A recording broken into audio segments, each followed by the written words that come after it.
अस्सलामुअलैकुम वरहमतुल्लाहि वबरकातुहू। Word of SEBI में खुशामदीद। तो नाज़रीन, आज हम सर्दियों की सौगात जो है वो खास तौर पे पसंद की जाती है, वो है गजरेला। तो हम शुरू करते हैं। बिस्मिल्लाहिर्रहमानिर्रहीम। सबसे पहले तो मैं आपको ये बता दूं कि मैंने 2 किलो गाजरें ली थी। वो मैंने तकरीबन आधा घंटा हो गया इसको मैंने रखा है और अभी इसमें पानी मौजूद है। और ये भी मैंने चावल 1 कप, ये वाला टी कप जो है, ये मैंने चावलों का ये भी मैंने भिगो के रख दिया था। तो अभी इसमें पानी मौजूद है, तो इसी पानी में मैं चावल डालूंगी। ये मैं पानी में निकाल देती हूँ।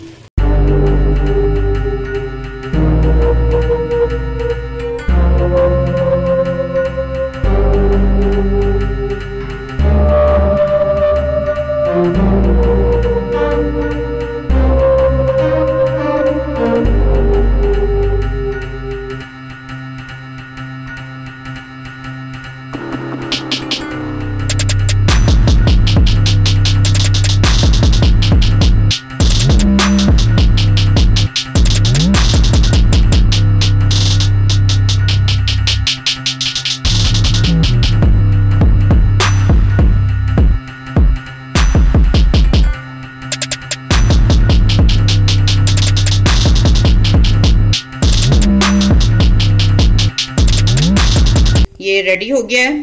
तो अब तो सर्दियां जाने वाली हैं, थोड़ा ही तकरीबन महीना ही रह गया है। तो आप लोग भी बनाएं इसी तरीके से, बहुत मजे का बनता है। तो बाद लोगों को गजरेला पसंद होता है, बाद लोगों को गाजर का हलवा पसंद होता है। तो मेरी तो पसंद गजरेला है। तो ये कहूंगी, मेरे चैनल को सब्सक्राइब करें, लाइक करें और बहुत प्यारे प्यारे से कमेंट्स दें और इस डिश को जरूर बनाएं। अस्सलाम वालेकुम वरहमतुल्लाहि वबरकातुहू।